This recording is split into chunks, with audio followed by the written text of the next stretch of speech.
We know that there's a future where people have computers running on their heads that are driven by brain activity. Like, come on, that's the future. We all know that. I think there is a need for like entrepreneurial rap. I think there is a need for that. I think that's a market that needs to be tapped into. Yeah. So I can do it. Looking at the money going up, like I'm never gonna stop, like I'm always there on the top. Get your money up.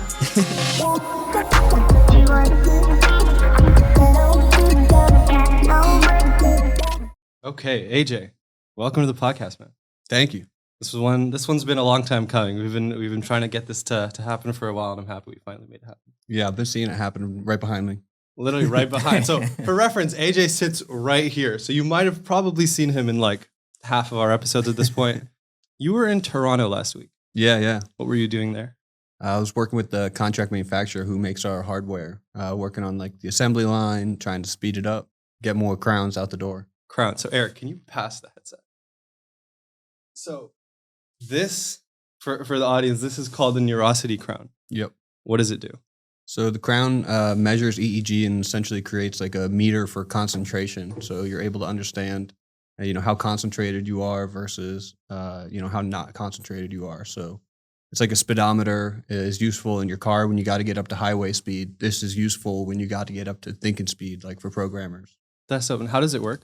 So it measures the electrical activity going on inside your head, sits on top of it, and then we're able to make actionable, insights into what's going on, whether the energy is, the particular type of energy that is useful for completing complex tasks is actually increasing. Is it decreasing? Is it sustaining? If you're not able to increase this particular brainwave, you're going to have a really hard time completing that task and getting into flow. So we can monitor that, and now we're really learning, like, when you give the brain a stimulus, what's the result of that? How does the brain change when you play music? How does it change when you play music A versus music B? Is the brain able to organize itself and be able to get into that concentrated state? Wow. How long did it take to build something like that? We're certainly standing on the backbones of like research that's been done for a long time. I've been working on this since 2015, full time. End of 2015, I left Boeing. And I've been doing this full time to make the hardware. This is like our third generation hardware. So really the company was started in 2018, but had already been working on the IP to make this headset as early as like 2017. And so what were you doing at Boeing before? I was a robotics engineer, working to automate the assembly of airplanes. What's it like working at Boeing? It's amazing to see how quality can be maintained at scale across teams on huge projects that are worth $300 million a piece. To be able to go stand in front of these airplanes where, you look up and you're not even at the bottom of the engine. And these things are being made out of carbon fiber, next gen technologies. It's really impressive to see and to learn about how you can put quality over everything. You can put quality over deadlines, and it's okay to push back the deadline if it means the quality is going to be higher. Have you ever flown on like a plane that you kind of helped build? I don't think I ever got to I was too junior. That was kind of the issue I had working at such a huge company, was that like I didn't feel like the work I was doing was meaningful enough. I was measuring holes that a robot drilled with a manual measuring apparatus. So making sure that the robot like drill bit wasn't wearing out too fast and things like that, because that can really affect the quality. Once again, if your drill bit wears out after the 90th hole, you want to get a better, you need to replace that drill bit on 80. And it just wasn't that meaningful. But I did just went flying to Toronto. I did fly on a 787 Dreamliner, which was the planes that we were building in South Carolina. So it was awesome getting to fly on it. That's crazy. Dope. Yeah. Dope. And so one thing that's kind of interesting is when you left Boeing, you said you started kind of full-timing on Neurosity. Mm-hmm. Why did you decide to build a hardware product when, it seems like everyone else goes the software route? Like Brain.fm, we've talked about them. They went like the full kind of software route. I did try going the software route. So I failed going the software route. I failed to be able to produce reliable enough software that was useful on a daily basis for consumers, for the mass market. There just wasn't the hardware that existed. I know the future of software in this space is led by great hardware, and that hardware just didn't exist. So I normally say Neurosity exists because it has to. Would you say that's more of a timing issue then with the software not working out? Certainly, but the things that we're trying to do are physically possible, just technologically not feasible yet. Mm. So my thing now is, can I make these things that are physically possible, technologically feasible, through hardware innovation? What does it even look like from like a mental perspective? How do you think about, or how do you go about building something that hasn't been built before? Like when you design a UI, I'll go look, if I'm designing a profile page, I'll go look at existing profile pages. You can't exactly do that, can you? No, definitely not. You can certainly look. My co-founder right now is in this phase where he's not looking at competition, specifically so that he doesn't get distracted by what's been done, but he can really lean into his instincts and user feedback to drive the innovation. So, I think the biggest thing that we wanted to do was constrain the problem to understand, how can we actually go about solving this? What were the things that we cared about? And then the form really took itself from there. We knew that we wanted to have something that looked fashionable, that, amplified your personal brand, didn't take away from it. So that if you were wearing it at the office, is this something that you were proud to wear? Is this something you put on your desk that's part of your, identity when you're programming? That was something that we were really striving for because we wanted to have that mass market adoption type feel to it. So that really led like the initial design, and my co-founder has an amazing background in design and visual storytelling and things like that. So he was really able to take from like an organic animal perspective. He looked at like the ram's horns and saw how that actually it could potentially wrap the head. When you look at rams fighting, you can see them actually like wrap the head of another ram. It's just a great design. So that's what inspired the first one. And it was really like, you're taking it from nature is what we did. You can take it from, an AI, you can take it from nature. As we work on our new headset, actually one of the first approaches was, let's go type it into DALL-E and DALL-E 2 and see what comes up as inspiration for a potential new headset. And how'd you guys meet with your co-founder? Yeah, we met at a little hacker type space, open source biosensor company in New York in 2016. And he was at the time working for Grubhub as like a team lead on their corporate ordering system. So like their most profitable thing. He was like leading some of that software, and he chose to use his 1 day a week to do. Grubhub would let you like do your own thing once a week, which I think is a great idea. And he chose to use that in the stipend to buy a headset from this company. And then that's also where I was working at the time. Because after I left Boeing, I was like, all right, now what do I do? How do I get the experience, right? Because I was reading dozens and dozens of research papers, books, and everything. But you have to at some point like let the rubber meet the road. And that's where I met Alex, was at the intersection of research and, software and hardware. And so I was making drivers for this hardware that worked in the web. And I was like the first person to create like a JavaScript SDK for a brain computer interface. And he used that because he really understood the web, Grubhub, web-based company, right? Yeah. So he really understood that web was this democratizing technology from his background story of coming up in the Dominican Republic and not having access to console games, but having access to the internet and seeing that the internet is this democratizing system. And so he knew that that was really the future of brain computing. And we both have always agreed on that. Wow. And so we collaborated for years. I ended up making my first physical hardware product was something that allowed this biosensor to use Wi-Fi instead of Bluetooth. It just like slapped onto it. And he was one of the first people to use the drivers and give me feedback. And he'd say like, why does it take 6 functions to connect to the device? It should take 1, right? So that type of feedback. And we just did that for years. And then he left Netflix and wanted to do this full time. And he's at Netflix. Yeah, he moved to Netflix at that in like 2016, I think, 2017. So one thing that stood out to me is, so I found out about Founders Inc. and Third Web, I think in February of this year. Oh, nice. So I came by, visited the office back when this floor didn't exist yet. And Farza was playing with the headset. Later, I go on Twitter and I see him. He made a video. I forget exactly what the video was, but I remember looking at it and I was like, I don't know how this is like technically possible. I saw the video too. I know what you're talking about. I think maybe a month or two later. So I was in Dubai and I had just followed Aleem. He also made a video with a Neurosity headset. And I think there were a couple of other people that made those videos. what does it look like to interact with the headset? Can you build software? Like, can I, if I'm interested, build software on top of it? Do I use your software? How does that work? The whole goal here is really like to create an ecosystem that allows Alex and I to have Neurosity move at the speed of software to understand what it's going to take to create the best applications that derive the most value for our users. If that's the main objective, we wrote the SDK and the API for this before we ever made the hardware. So we said, if we could make a brain-computer interface that was this easy to use, where it's just a couple lines of code to get data from it, securely authenticated, and then a lot of the processing's happening on the actual device so that as a client, I don't have to write that much processing code because that takes a ton of time to get right. So do it once, and now we can rapidly iterate on it. We created a SDK for it, and then I had the challenge of making hardware that could work on that, and that drove really the requirements of the first hardware, at least like the internal structure of it. So yeah, there's a really easy to use JavaScript-based SDK that we use across all of our applications.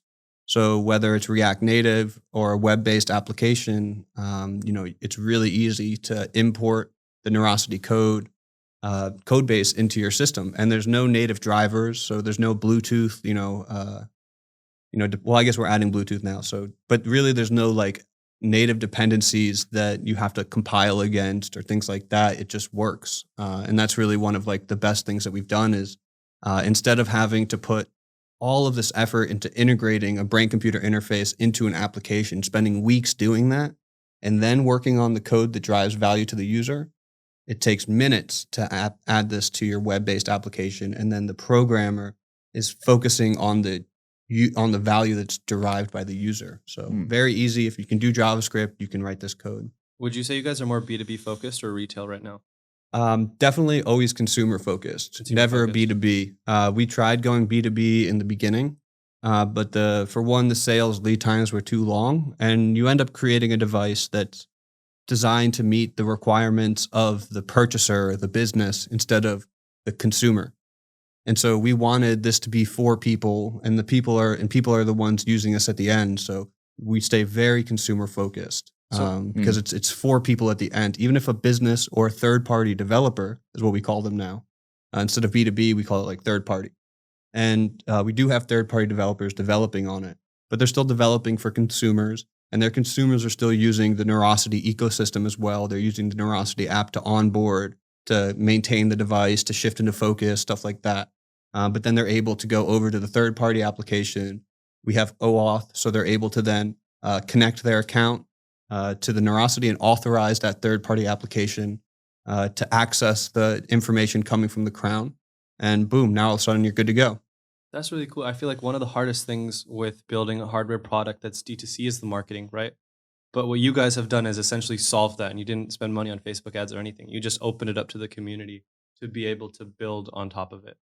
We certainly marketed in the beginning to people looking to design applications for brain-computer interfaces like Alex and I. But what we ended up finding was eventually we were able to make products that were useful to people who weren't just programmers trying to make applications. But we definitely got our start. We owe a lot of our start to the people like Aleem and Farza who were trying to make applications using this new interface. That's awesome. So one thing I was really interested in high school was there was this book called Deep Work by Cal Newport. Have you read it? I have not. So in a lot of your research, have you done anything that's like very focus related from like a normal person perspective? Elaborate a little more. So for reference, in Deep Work, the concept is how to get into like the flow state where you get the most output, like in the quickest way possible. So think of it like there's 5 rooms. To get to room 2, you have to go through room 1. To get to room 3, you have to go through room 2, et cetera, right? And so what he talks about is how you can supercharge that and get to the 5th room of deep focus as fast as possible. What I'm curious to know is there a way for me to use this headset to get into that flow zone faster? Definitely. I mean, that's the main application that people are using it for. Where if like I had a customer where we're currently back ordered, it's been hard to meet demand for like 3 years now. And one of them is like, his crown broke and he's waiting for a new crown, and he's not as productive of a programmer without it. because what we've been able to create is this systematic way to enter 5. And that's really like the cool thing. It's not just you trying to understand what do you need to do to reach 5, but we know what your brain looks like when you're in 5. When you're in that level 5, there's an increase of a particular brainwave. And so if your brain's not producing it right now, you put on our headset and you're listening to our music, our specially curated music, your brain will actually start to organize itself into that room level 5. Wow. And in that organizational process, you actually feel the embodiment of feeling in flow. And the more you do it, the better you get at it and the faster you can get into it. What's the best music for your flow state? I really like the electronic music that we have and some of the cinematic music. But I tend to lean on more of like a 128 beats per minute, like house electronic type music, whereas my co-founder likes post-rock, alternative rock, metal, stuff like that. Interesting. Yeah, it's very person specific. What do you think yours would be? I don't know, to be honest. Like, I've been trying to focus on being able to get into a flow state without any music, because in the past I had to listen to lo-fi, or I had to have like, soundtracks from movies playing in the background. And recently I've just been trying to get away from that. Why? I don't know. I just don't like the idea of being dependent on a Spotify connection, or even just dependent on an external source to be able to focus. Like, I couldn't even read for a while without, having something playing in the background. And I think a large part of that is due to the overstimulation of being on social media all the time, right? Because you just get you get so many notifications bombarding you that it gets harder for you to enter those like deep states, because you're always getting like pulling yourself out of it with notifications from your phone. And one thing I noticed was, along with cutting music, I was a lot more intentional with my use of social media. Like, I wasn't on Instagram for or actively for probably like 6 to 8 months. It wasn't on TikTok at all, right? I was on Twitter, but only on my laptop. And I really started to, I was able to start reading again. I stopped listening to music in the car, right? Being able to spend more time in quiet. And so I don't know what type of music I would like the most. Probably something in lo-fi, but Is that common? Like, as far as what you've seen? What's common is that what works for you doesn't work for me. Mm. It's the most common thing that we find. So we have like a project going on right now with some UC Berkeley students. Pick music based on your brain activity, right? So can we take a scan of 20 seconds of your brain and suggest the music that shifts you into that flow state? And then what we really discovered through our research was like what works for you to maintain your flow state is unique to the person. And most of the time, you know what it is. If it's lo-fi beats or movie soundtrack or silence, that's like unique to the person. But what seems to be universal and overlap between people is like organizing the brain into this state and using a tool to organize the brain into that state. That seems to be a little bit more universal in that brains will naturally want to synchronize to a stimulus, an outside stimulus. And instead of just synchronizing to something random, we have the brain synchronized to the same thing, the feeling of flow, essentially. Can this help with like ADHD and even in kids and young students, like to kind of build better habits and maybe even get away from taking drugs to fix those problems? That's definitely why I'm here, why I'm fighting for this. I mean, as someone who's on Vyvanse this very moment, I would love to be able to have a future where I'm not dependent on stimulants to be able to be productive. So it's starting to work in that way, but I'm still on Vyvanse. I haven't been able to drop Vyvanse for this quite yet. I certainly have had a lot more benefits when I'm not on Vyvanse to be able to use it. Yeah. Like if I run out or something like that, I'm able to lean on the headset a little bit more. But definitely that's our main objective, or one of our main objectives is, can we take down big Adderall? Can we take down big coffee? Can we go up against Starbucks and be like, you don't need Starbucks, we can use this instead. Or maybe we can have these at Starbucks that people can, instead of getting coffee, they're getting, their fix of, organizing their brain right before they go to work and then go to work. So you have like a personal tie to this as far as your motivation for starting this? For sure. I mean, I think what we're doing is like very exciting personally. And then, what we're working on right now, trying to hack this flow state into this repeatability is definitely deeply personal. Yeah. If I have a headset and I want to build this like completely focused, optimized state, which, to a lot of people, that probably sounds like terrifying or like not fun at all. But like for the sake of discussion, if I want my entire day to be like optimized, how would I be using the headset? Would it be on all the time? Would I be wearing it before I leave the house for a few minutes? What does that look like? So I would just reframe that real quick into the opposite, where you're not able to enter into a productive state, where you're trying to be productive, but there's something that's not clicking. There's something that's just not happening where no matter what you do, you just can't get into the state where your code is flowing out of you, right? So in that mindset, that's where like the first use case is where you would use it first thing in the day. And then all of a sudden you're unblocked and you're writing code for 2 hours. And it seems to be that focus has this momentum component to it, where as soon as you're starting to go, it's actually easier to sustain it. And you did 2 hours successfully this morning. It's going to be easier for you to jump into flow, at noon today when you go back into it. And you would use it at the onset of that. So really my ideal use time for this is for those people who are struggling to get into flow consistently. They use it at the onset of their time. And then once they're going, they're fine. These people, these programmers, for example, already know what they need to listen to in order to stay in flow. Yeah. Like they know they need to listen to silence. And that can take them out of it. And in fact, when you're in flow and you get notifications, they don't even bother you. You can literally be like, shut up, and you throw it to the side. And when you're in flow, people can't take you, it's hard to get out of it actually. And so that's really the state we want to push into. It's not like, how can we sustain this? Because that's so unique per person. But how can we, guarantee that you enter into that state for at least 5 minutes to get you that momentum and get going? So really it's like use at the beginning of the day and use as needed throughout the day when you need that help transitioning into that state. Does this help with insomnia or like with sleep? Because I've dealt with insomnia for like on and off for probably the last 2-3 years. It's something that I, like finally like I got over it, right? Just by fixing circadian rhythm, stuff like that. But I have a lot of friends now. A lot of them seem to be founders, right? They just can't sleep at night. Same thing everyone has. Like you go to bed, your mind like starts racing. Does this help with that? We're currently looking at like 3 different states, focus, calm, and sleep. And calm and sleep are really the next things that we're trying to attack.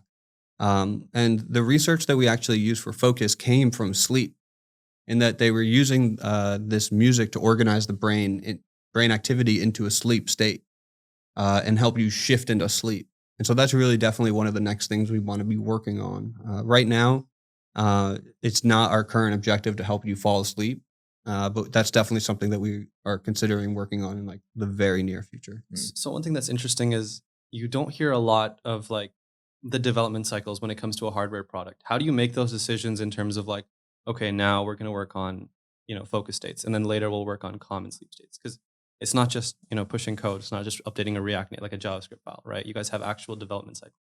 Yeah, well, there's definitely a difference between the hardware and the software. And it seems like my job is to make the hardware a little future-proof, in that like we're scanning the entire brain. We're not just scanning a tiny section of it that's like perfect for focus. We're scanning the entire brain. And what that allows us to do is, and developers too, is allows us to look at different parts of the brain activity. When you're scanning the entire brain, you're able to work on a number of different applications based on what data you're capturing after the stimulus. So you give the person a stimulus and then you measure what the result is. And with whole head brain scanning, you can do that over a number of things, whether it's sleep, focus, or calm. So really the question we have when it comes to like hardware iteration cycles is, how do we make this more accessible? How do we make it? And when I'm working on the next version of hardware, it's then, how can I future-proof this? So the device that we made, 3 years ago had, plenty of processing power. It has a quad-core computer. It runs Linux. It has plenty of RAM. It has plenty of onboard storage. And now we're getting to a point where my programmers are running out of RAM. And so now I need, on the next generation one, it's let's double up the RAM or let's triple up the RAM so that they have more room to grow. And now we can have more applications locally running on, inside the actual headset, and more processing happening on the headset. And so that's really my main focus, is like, how can I make something that's technologically way ahead? Like I put haptic motors into the device, knowing that we have no current application for haptic motors, but all of a sudden now we are getting applications for haptics and being able to tap the person. And now we can give our developers the opportunity to use those haptics, right? So, and then that's through software.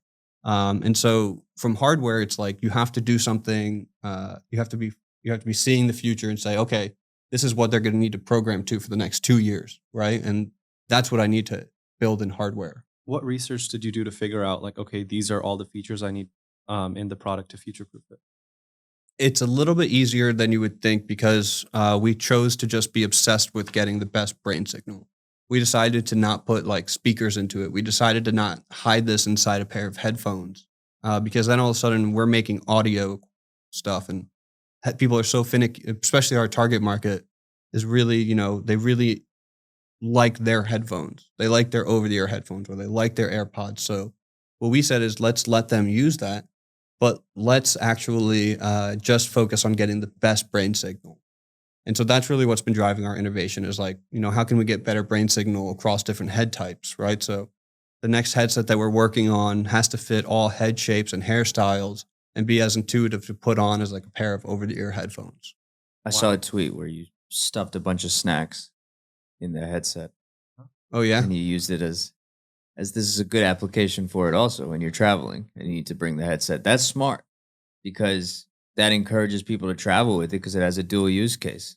Yeah. We have a travel case with it that you can that comes with the membership, and you can put whatever you want inside of it. He put a bunch of like snack bars in it, and it's like a good way to store the snack bars. Yeah, so the snacks don't get crushed in my bag. Exactly. Yeah. Smart. So it's like Smart. Yeah, you can't if you travel without the crown and the case, your snack bars are screwed too. Not only your brain activity and your overall health, but the snack bars. So honestly, like what's more important here?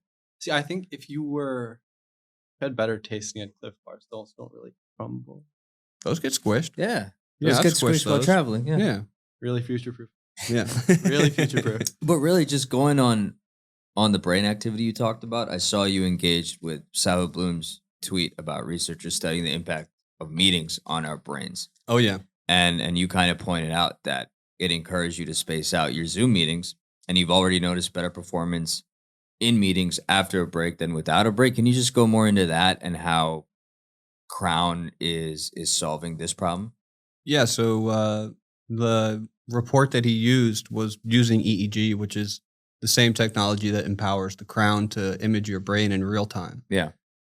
So the ability to take the study that he talked about, which was only on 14 people, right? It's hard to drive conclusive results across 14 people. Mhm. It's much easier to do across 100, Mhm. right? And there is this statistical significance that you need to get to in order to be like, this is really happening in the brain. So definitely part of that tweet that I want is like, let's duplicate this type of research using the Crown. There's so many Crown users now. It's like, hey, can we duplicate this? And maybe we can get a better understanding of how this information, and maybe we can confirm what what that report was talking about. But that report was essentially saying that your brain essentially warms up during meetings, and you need to let it cool down because if you just keep it going warm and warm and warm, it's going to burn out.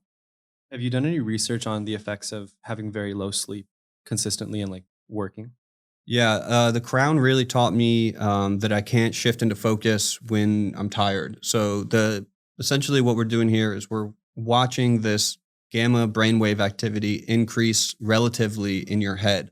When that happens, you're able to go from like a standby state to a solving complex tasks, aka programming. And what we've seen like time and time again is the Crown's really good at identifying you're not able to do that increase. Go sleep. And oftentimes that's like the big thing is like, especially later in the day, the amount of sleep or the amount that you're able to increase this brain activity decreases. So in the morning, it's easier and faster to shift into this state. And as the day goes on, it decreases. That could be different for a night owl, but for me personally, I've seen that. And what about like the effects on food? One thing that's interesting is, so for Muslims, there's the month of Ramadan. So 30 days, we don't eat food or drink water from sunrise to sunset. And one thing that seems to be very common is it gets 10 times easier to focus throughout the day. And maybe that's just because you're not thinking about, oh, I can go get lunch or I can take breaks. But I'm curious to hear if there's any like scientific correlation with not eating and, increased brain activity. I'm not sure. I would love to, look into that further. It's a good question. Does intermittent fasting, lead to an easier ability to increase the gamma activity in your head across the lobes of your head or your brain? is really the question that I would want to answer. You would look at two different groups, one that's fasting, one that's not, and you would look at the power that they're able to modulate. Are they able to modulate a higher power relatively? Are they able to modulate that power faster? Those are some of the questions we would want to ask. I'd also be curious there with the diminishing returns, right? It's like 30 days, maybe it's good, like 60, 90, maybe at a certain point, right? You kind of just go back to normal or even start decreasing, just like lack of sleep. Cause like Kobe Bryant was famous for sleeping 3-4 hours, and that was enough for him. So it's like, I'm sure that's person to person, right? As far as how much sleep you actually need. And maybe some people need less, some people need a lot more, but you really can't know that, right? Unless you study it. Definitely. I mean, you're looking at objective data on how quickly you can get focused, right? So you can self-diagnose and say, hey, like the days that I don't get enough sleep, it's way harder for me to shift into focus versus the days that I get X number of hours of sleep, right? So it's better for me to get 7 hours of sleep than it is for me to get 6 hours of sleep. And you can start to understand those relationships.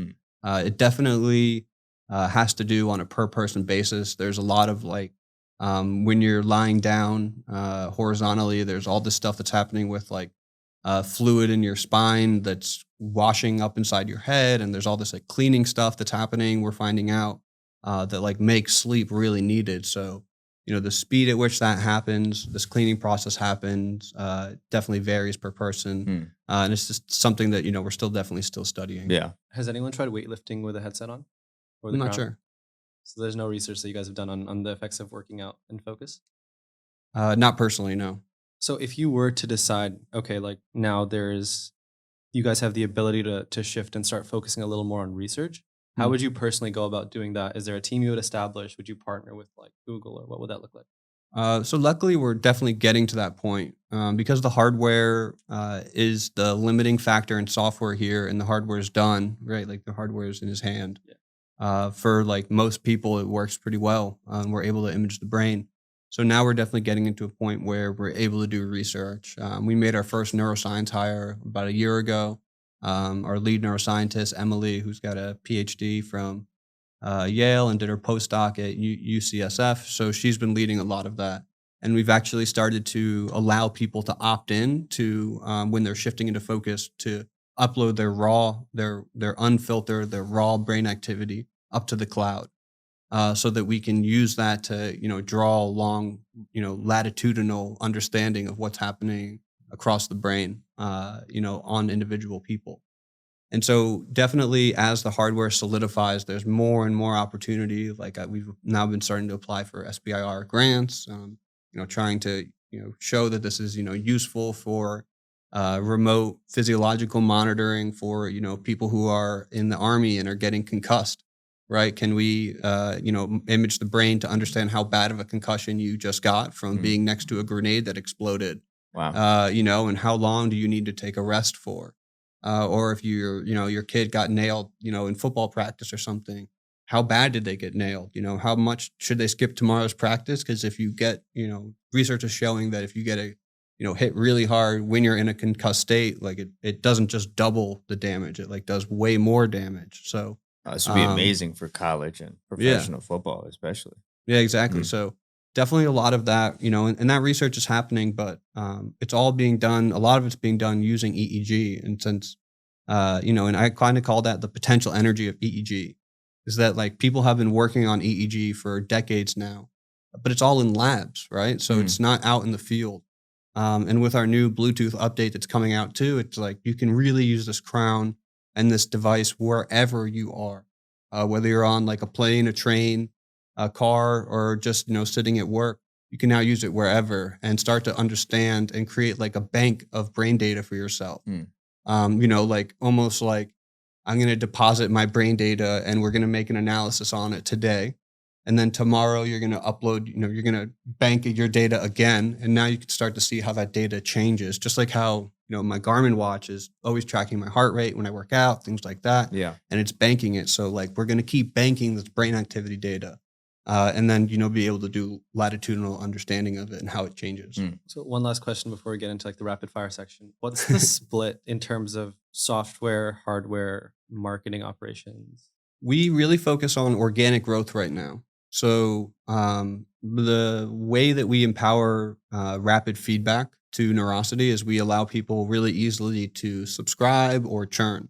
And we don't do active marketing. We want to see that people are telling their friends about it versus us having to put ads in front of people, because what we learned is that social proof is the biggest driver of conversions for us. Seeing that someone in your network is using it and is getting use out of it is a way bigger driver of signups than us saying, hey, work on your focus here.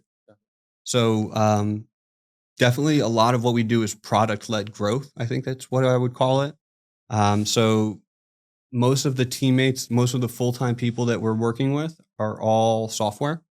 I'm still leading the hardware and I work with a lot of contractors, but where most of our payroll overhead is going is into neuroscientists and software, because the hardware's at a state where it's solidified. Now it's like, let's double down and let's really work on the software part of it. So that last order you guys got that you had to fly for, how did that come about?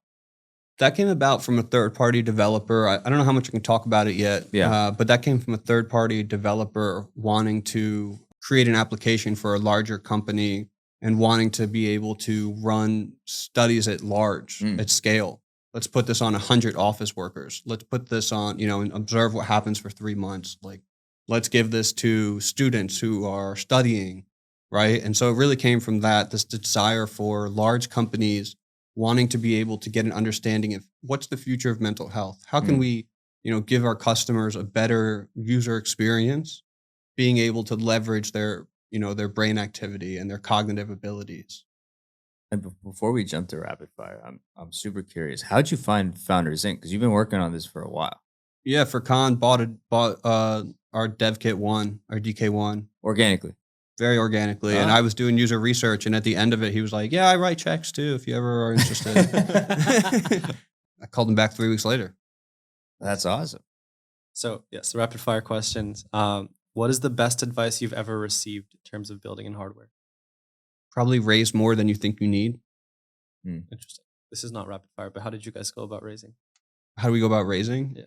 I always think it was like very, we don't have established networks in like the in crowd, I would like to think. So a lot of it came from finding angel investors who, like for Khan, understood what we were doing here, the platform approach that we were sort of taking, the consumer-centric approach we were taking, and really being able to tell that story, finding some micro VCs along the way, teaming up with corporate venture capitalists who understand, and want to see this integrated into their future, pipeline to stay ahead and stay competitive. So it really was all about finding people who, believed that Alex and I were a dynamic duo who could do something, successful here. And I ended up raising like 8 angel rounds over 4 years. So, and some of those did have like VCs in them. But 8 different ones in 4 years. I was raising every 6 months because we weren't able to get that institutional investment yet. Gotcha. And then what's the worst advice you've ever received? Probably you shouldn't do hardware. That makes sense. I've heard that before too. Like a lot of people say hardware is just so challenging. Yeah, like why would you do hardware? Yeah. Yeah, even like we brought this up. And you started with software. Like usually people start with hardware, right? And then go to software. Yeah. Like that's such a unique... I love hardware. And I get great fulfillment out of building hardware, but certainly half of computer engineering is software. Yeah. But there's a talent element to it, right? Like you have to be good to do this. And clearly you guys have established that showing proof of concept and saying, hey, we're the guys to do this because we're talented and we can tackle hardware. Yeah, I think so many people, so many investors say, don't do hardware. Why are you doing hardware? You should do software. Have you thought about doing just software? Like, have you thought about running this on other people's hardware? But Alex and I know what the future is. We know that there's a future where people have computers running on their heads that are driven by brain activity. Like, come on, that's the future. We all know that. Sci-fi knows it. If sci-fi knows it, it's probably going to happen. Like, this is the inevitable future. So We know that that's going to be led by hardware. And we know that that hardware is going to have an operating system. It's going to have, be able to do parallel processing. It's going to have Wi-Fi. It's going to have Bluetooth. It's going to have RAM. It's going to have batteries. So we're just building that. We're just building. We're skating to where the puck's going to go. To have a Canadian quote. We're skating to where the puck's going to go, not skating to where it is right now. What was the coolest piece of hardware you owned before the Crown? My MacBook Pro. Definitely. Nice. Do you have a favorite book? A favorite book? Probably like The Richest Man in Babylon. That's a good one. Like that. What's the biggest mistake you made while building Neurosity? Trying to make an electrode. What? Oh yeah, fair. Trying to make the thing that actually touches the head and is like making contact with the scalp. So it's a material science problem. Like it's a very complex material science problem to be able to have like to start the start of the pipeline of going from brain activity to computer starts with a sensor that's touching the head. And the most success we had was partnering with a company, like a large company that sees wearable sensing as a future business avenue, and has invested, teams into making an electrode, making something. So if you look at the crown, and you take one of these off, so this is an electrode. It's this little rubber thing that actually is touching your head. It's tiny, and we have different sizes for different hair styles. We have ones for bald people. We have ones for people with long hair, like froze, whatever. Like we can get it to fit, and trying to come up with the material for that at the same time that we're trying to make the hardware was just like way too hard. So really, like we started to have a lot of success when we solidified the design of the electrode and then built the hardware around that. It was just too many variables changing at the same time in order for us to be successful. That makes sense. And then the last question is, if you were someone that didn't go to school and didn't study robotics at all, how would you go about learning and getting into hardware? I think school is really good for learning the fundamentals of hardware. And if you want to make something novel, you have to understand the fundamentals. So if you want to make something novel, it's going to be really hard to not go to school to acquire that knowledge, the fundamentals of electrons and things like that allow you to build hardware. But in the same vein that software developers don't have to go to school in order to be successful front-end developers or something, you can do the same thing with hardware. You can use what already exists. You can use the libraries that already exist, and you can use a lot of like the building blocks that already exist. So I would go download some open source software that like KiCad, KICAD, that allows you to make your own printed circuit boards. There's Hello World versions of it where you can blink a light. There's a lot of designs that you can drop in. There's reference designs, like, when you use a library in software, they go like, this is an example code. Well, they do the same thing with hardware. They go, this is an example design of how to integrate this chip. You need these resistors, these capacitors, this inductor. It needs to be laid out like this. You need to supply 3.3 volts to it. They just tell you how to do it. Like the data sheet tells you how to do it, just like how the open source repo tells you how to do it. Yeah. And so you're not building something, like you may not be fundamentally building something novel, but you don't have to go to school to learn how to build, basic hardware. And you can certainly do a lot with Raspberry Pis and Arduinos. Awesome. Well, those are all my questions. Yeah. So you're great at hardware. Okay. You're a fantastic student of the game, let's say. Perhaps. You have many talents, yeah? Many talents, yeah. Okay, so we're going to introduce another talent you have live. Let's see how loud this can go.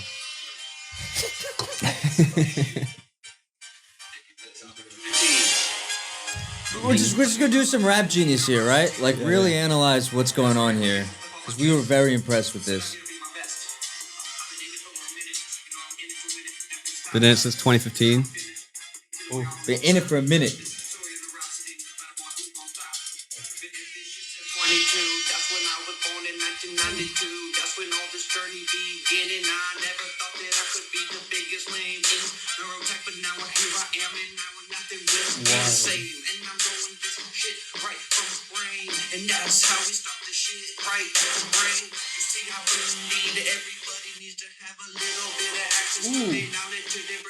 Yeah, he was a brain activity. You made the syllables longer too.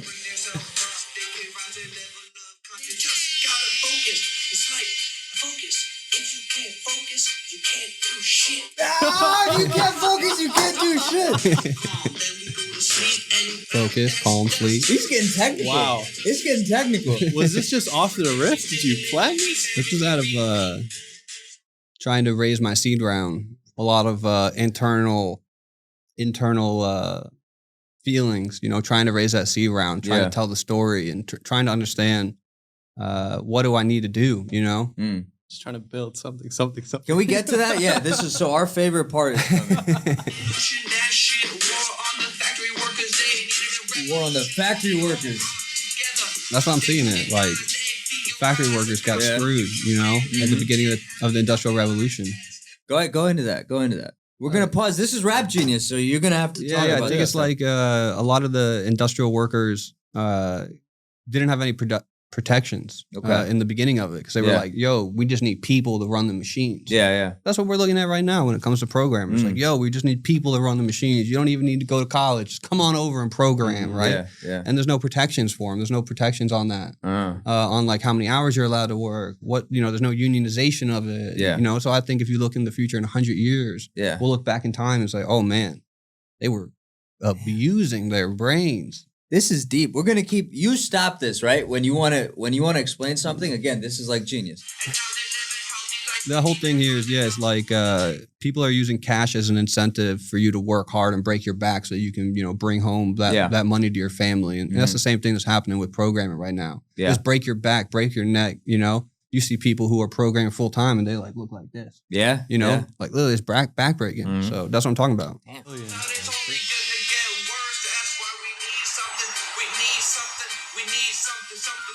Oh, that's the good part. That third something really hit me. It hit. When you, That was it. Honestly, that was it. That was all we needed to hear. This feels like a fever dream. Yeah. I thought you guys were gonna ask me to rap live.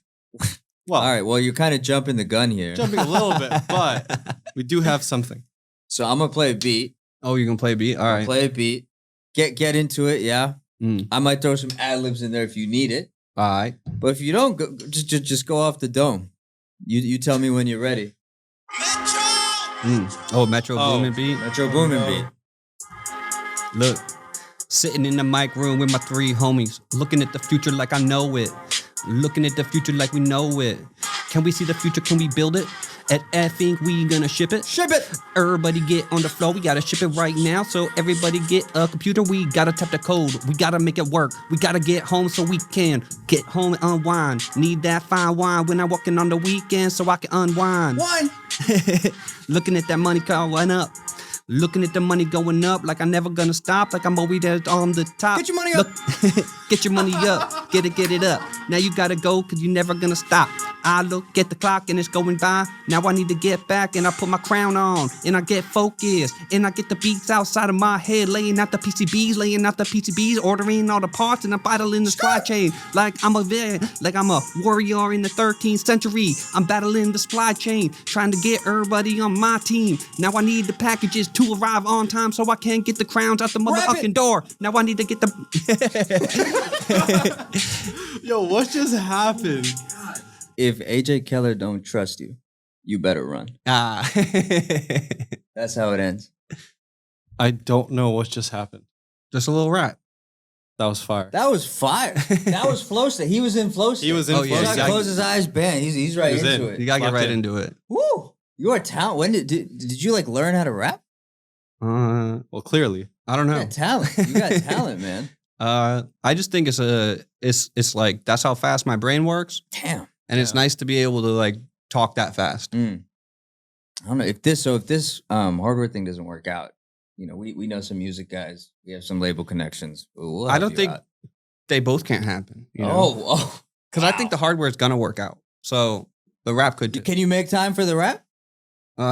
Maybe. Yeah, maybe. With those flow states he got with that crown on. Because here's the thing, I haven't used a crown yet, but you might be better at this. I don't know. I don't know. I think there is I think there is a need for like entrepreneurial rap. Yeah. I think there is a need for that. I think that's a market that needs to be tapped into. Yeah, I think yeah. there's a lot of entrepreneurs who want to build in public, so I think there does need to be a voice of that generation. So I Heck can yeah. do it. Love it. It's really hard to get those headsets, right? Like they're very like back ordered. They're very back ordered, yeah, but that's why I'm going up to Canada constantly, is trying to, get that. And beginning next year, we got a really good production rate going. So hopefully the wait's over soon. Is there a way for us to get one headset to give to sell to someone, normal price, if they listen to the podcast, the first person to click the link? Yeah, definitely. I mean, I could make that happen. Heck yeah. Okay, first Set link in the that up. description. Yes, sir. Let's go. Where can people find you on the internet? So I'm at Andrew J. Keller on every social media, andrewjkeller.com, all the same, really consistent. And then Neurosity is neurosity.co. Waiting on the com. We'll get there one day. What's the SoundCloud? Andrew J. Keller. Oh, he has one. We'll Awesome. drop it. We'll drop it. We'll drop it. We'll Yeah, drop we'll it. drop it in there. We got to turn. I mean, we might even start a SoundCloud for you, so this freestyle can live somewhere. Hey, yeah, upload. This is crazy. Upload it, man. Make it happen. Yeah, I mean, we got the mics for it. we got it. Thanks everyone for watching. This has been the most unhinged episode we've ever filmed, but it was amazing. Only because you took that off the hinge. Oh, he's still in the mode. Still in the state. Oh Can't my stop. god. Yeah, I can't stop. Thanks so much for watching. If you like this, please leave a comment. Remember, if he don't subscribe. trust you, you better run. Whatever that means. Peace.